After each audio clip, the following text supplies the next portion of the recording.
Alors, mon petit pain cétogène, vous retrouvez la recette sur ma chaîne.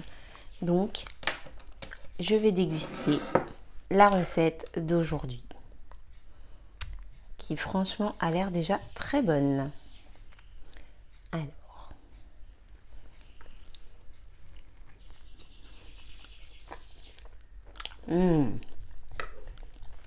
c'est une tuerie. C'est un vrai délice.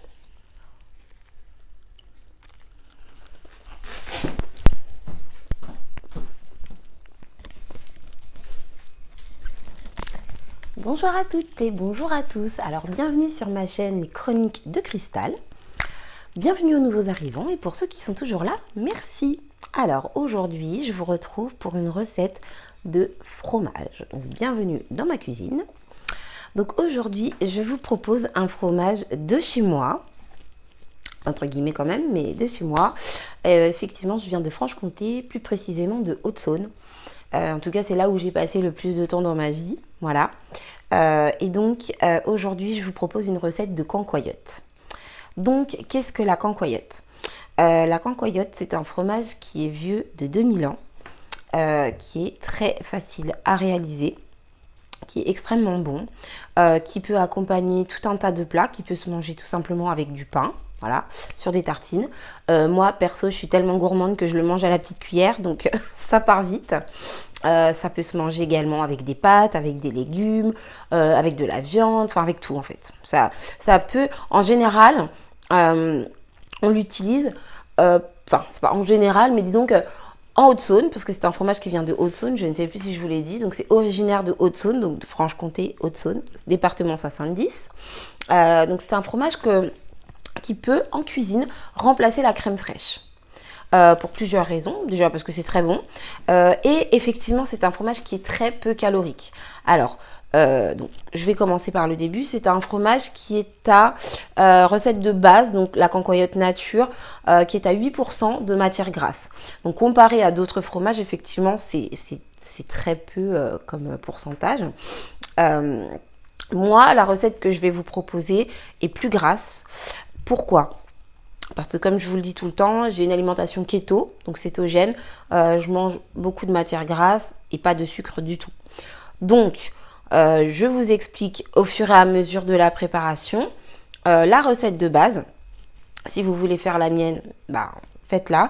Mais pour ceux qui veulent la recette de cancoyote légère, classique, je vous expliquerai en même temps, vous verrez, il y a très peu de différence. Donc du coup, après ce blabla et cette petite explication, c'est parti pour la liste des ingrédients et la préparation de la recette.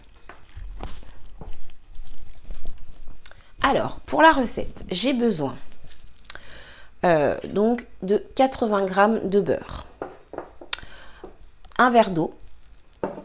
Ici, j'ai 50 centilitres de lait, du poivre, du paprika, du sel, du basilic et bien évidemment l'ingrédient principal du méton. Donc qu'est-ce que le méton? Le méton, c'est du lait écrémé en fait qui est caillé.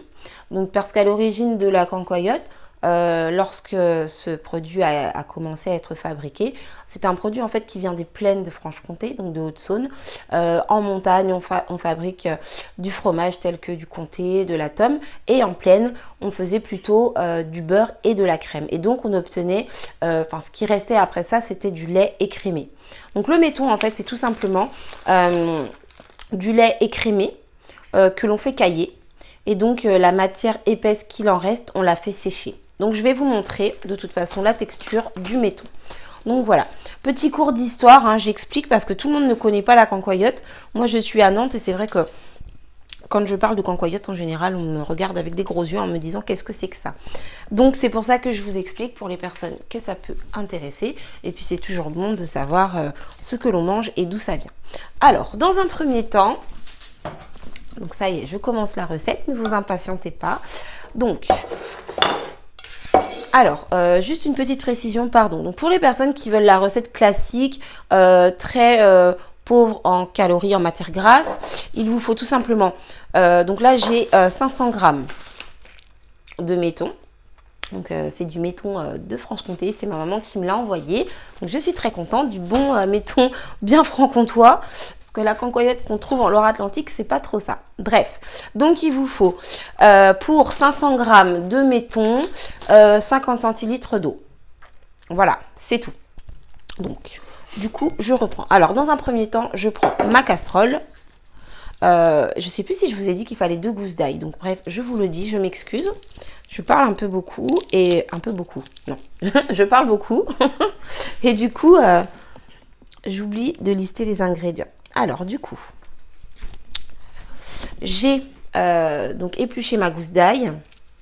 Je la coupe en deux. Et donc, je vais venir frotter en fait le fond de ma casserole ainsi que les parois.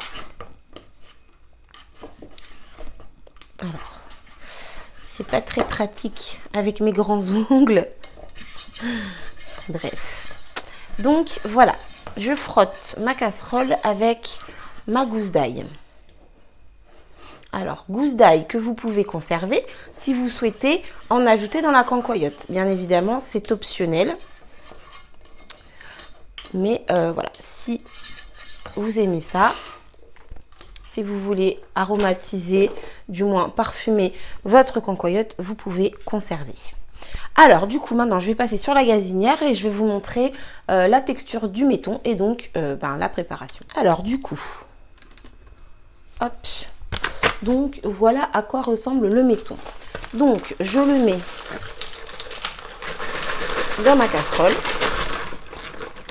Alors, parenthèse également, le méton, vous pouvez le congeler, d'accord? Si, bon, moi je consomme beaucoup de cancoyote, donc je vais tout faire. Par contre, je vous expliquerai à la fin de la vidéo ce que je fais également. Donc voilà, du coup, quand vous avez un sachet de méton comme ça, vous pouvez en prendre une partie et puis congeler le reste. Ça se conserve très très bien. Je sais qu'avant je recevais des colis avec du méton dedans. Il y avait toujours 3-4 paquets. Donc je le congelais et en fait je faisais la cancoyote au fur et à mesure. Donc voilà. Donc je vous disais, je dépose le méton au fond de ma casserole. Donc je les frite tout simplement pour qu'ils se mélangent plus facilement et qu'ils réduisent plus facilement. Hop.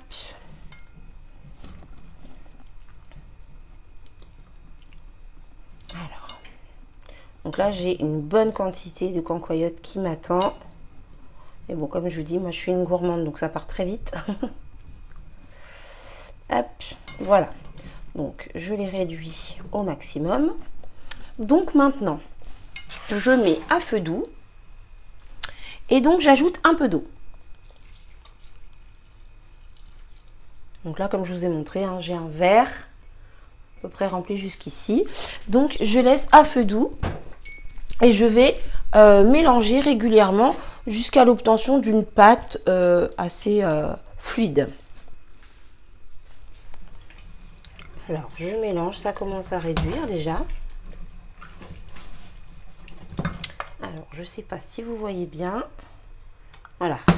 Donc, mon méton commence à se diluer dans l'eau. Donc, je mélange régulièrement.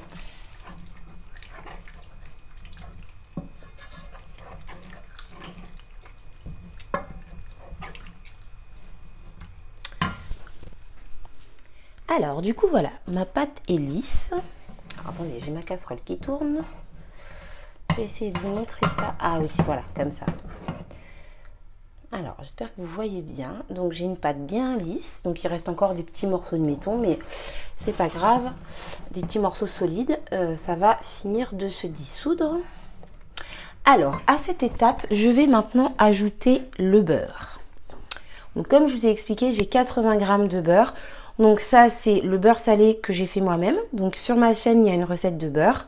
Donc la fameuse recette de beurre salé. Et ça, c'est du beurre que j'ai acheté dans le commerce, tout simplement parce que je n'avais plus assez de mon beurre salé. Donc, j'ajoute mon beurre à ma préparation. Donc je répète, hein, c'est optionnel pour les personnes qui veulent une cancoyote non pas faible en calories mais faible en matière grasse. Alors désolé pour vos oreilles.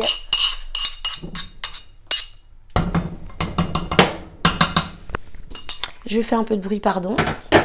Donc oui, je disais c'est optionnel pour les personnes qui veulent de la cancoyote faible en matière grasse. Vous n'êtes pas obligé d'ajouter du beurre, mais c'est tellement bon. Franchement. En plus, moi j'en profite parce que comme je mange beaucoup de graisse en ce moment, bah, je me fais super plaisir. Donc voilà. Donc du coup, je mélange mon beurre. Alors je pense que vous voyez bien, je suis désolée, j'ai le bras devant. Mais je fais de mon mieux pour le cadrage. Alors, donc toujours en continuant de mélanger. Donc là, je suis à feu doux. Donc, je suis sur plaque vitrocéramique. Ouais, je suis à 2. Voilà. Donc, vous voyez, ça s'incorpore super bien. Ça sent déjà bien bon. J'ai bien envie de goûter, mais bon, je vais me retenir. Sinon, je vais tout manger avant même que ce soit prêt. Et ce n'est pas le but. Donc, voilà. Alors, pour ma part, j'ai décidé de faire de la cancoyote à l'ail et au basilic. Donc, la petite gousse d'ail que j'ai utilisée tout à l'heure pour le fond de ma casserole, je l'ai conservée. Et donc, je vais venir maintenant ajouter mon ail. Donc, je mets mon ail dans mon petit appareil magique. Je sais, je vous le ressors à chaque fois, mais c'est tellement pratique. Hop, mon petit presse-ail. Et donc, voilà, je répartis mon ail dans ma cancoyote, enfin dans mon méton pour l'instant. Et je continue de mélanger. Donc je vais peut-être baisser un petit peu, ouais, je vais baisser un petit peu le feu. Du coup, je me mets entre 1 et 2 pour être sûr que ça n'accroche pas dans le fond. Donc voilà, j'ai une pâte, une pâte bien lisse. Alors, hop, voilà. J'ai une pâte vraiment, mais nickel. Là, c'est vraiment parfait. C'est exactement ce qu'il faut. Et donc maintenant, je vais venir incorporer mon lait petit à petit. Et puis, j'assaisonnerai ensuite. Donc, je vous montre. Du coup. Hop. Voilà. Donc, je mets un peu de lait. Donc du coup, pour les personnes qui veulent la cancoyote pauvre en matière grasse, vous du coup, vous mettez de l'eau à la place du lait. Donc à savoir que moi j'ai du lait demi-écrémé. Vous pouvez mettre du lait écrémé, du lait entier, ça change pas grand chose. Enfin si, la teneur en matière grasse bien sûr, mais au niveau du goût ça change rien. Et donc on continue de mélanger régulièrement. Je ne vais pas dire en continu, mais régulièrement. On incorpore le lait au méton et on fait chauffer jusqu'à l'obtention d'une pâte toujours lisse, hein, parce que la cancoyote c'est une pâte lisse. Voilà. Donc, vous voyez, ça va très vite hein, quand même parce que c'est déjà incorporé. Ça faisait très longtemps que j'en avais pas fait de la cancoyote en fait, donc c'est pour ça que je me rappelais plus forcément que c'était aussi rapide. Mais vous voyez, en fait, moi je vous conseille de rester près de votre préparation, de votre feu. N'allez pas faire je ne sais quoi pendant ce temps-là parce qu'en fait ça prend très vite. Vous voyez, le beurre est déjà incorporé, le lait est déjà incorporé. Donc du coup, je continue. Hop. Donc je vous laisse là et je vous retrouve après pour l'assaisonnement. Alors ça y est, ma cancoyote est presque prête. Donc bien sûr, vous pouvez vous arrêter là. Donc, vous voyez, c'est très liquide. Hein. Donc ça se solidifie une fois au réfrigérateur. Mais comme vous pouvez voir, c'est très liquide. Donc maintenant, je vais assaisonner ma préparation. Alors, je mets un peu de sel. Un peu de basilic. Donc bien sûr, vous pouvez choisir les épices de votre choix. Vous pouvez mettre du persil, pouvez mettre ce que vous voulez en fait comme aromatique. Donc là, je mets du poivre et mon fidèle paprika. Oui, je sais, je suis une dingue du paprika. C'est comme ça. Donc c'est du paprika fumé qui a beaucoup plus de goût que le paprika classique et que j'adore. Donc du coup, maintenant, je mélange ma cancoyote.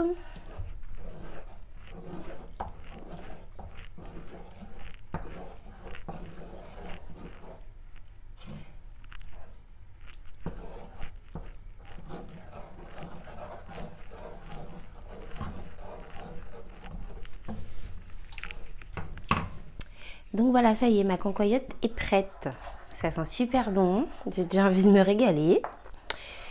Donc je pense que je ne vais pas tarder de toute façon. Donc du coup maintenant, je vais la verser dans mes contenants. Alors du coup, je pousse ma petite casserole. Donc j'ai pris un gros bol parce que j'ai beaucoup de cancoyotes. Et voyez, hein, je suis vraiment une vraie franc-comtoise. Hein, le Mont d'Or. Ça c'est un bol pour faire fondre le Mont d'Or au four. Donc quand je vous dis que j'aime le fromage, voilà. Donc du coup, j'ai un gros bol qui je pense ne suffira pas. Donc j'en ai un autre pour mettre au réfrigérateur.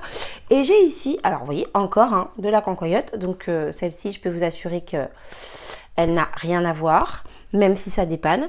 Et donc ça, c'est pour la congeler. C'est ce que je vous disais en début de vidéo. Je vais congeler un peu de cancoyote. Donc, pardon. Donc j'ai goûté ma préparation. Elle n'est pas trop chaude, donc je vais pouvoir la mettre tout de suite dans le contenant sans avoir peur qu'il fonde parce qu'effectivement c'est du plastique. Donc je vais tenter de ne pas en mettre partout. Et donc ça va partir au congélateur pour me faire une petite réserve. Hop, voilà.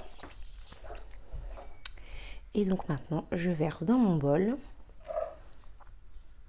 Et oui, c'est bien ce que je pensais. Je n'ai pas assez en termes de place. Et donc du coup, voilà. Alors, il peut rester, je sais pas si vous voyez ou pas, mais en tout cas moi il me reste des petits morceaux de méton solides. Donc c'est pas grave du tout, hein, c'est tout à fait consommable. Donc voilà. Donc cette cancoyote se conserve très longtemps, je dirais 2 à 3 semaines. Hein. Voilà, ça reste du fromage, donc ça se conserve très longtemps au réfrigérateur.